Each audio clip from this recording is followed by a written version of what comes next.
খাস কলকাতায় খুন, যুবকের রক্তাক্ত দেহ উদ্ধারে চাঞ্চল্য। যুবকের দেহে একাধিক ক্ষত চিহ্ন থাকায় খুনের আশঙ্কা জোরালো হচ্ছে।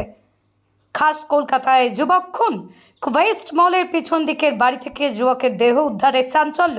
উদ্ধারের সময় রক্তে ভেসে যাচ্ছিল যুবকের দেহ, রয়েছে আঘাতের চিহ্ন।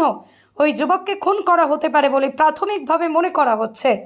নিহত যুবকের নাম শামসের আলী, বছর 38-এর। ওই যুবক নির্মাণ ব্যবসার সঙ্গে যুক্ত বলেই খবর। ওয়েস্ট মলের পিছন দিকে বাস তার, সেখান থেকে শুক্রবার তার দেহ উদ্ধার করা হয়। উদ্ধারের সময় তার দেহ রক্তে ভেসে যাচ্ছিল, রয়েছে একাধিক ক্ষতচিহ্ন। খবর পেয়ে কলকাতা পুলিশের হেমিসাইড শাখার আধিকারিকরা ঘটনাস্থলে পৌঁছন।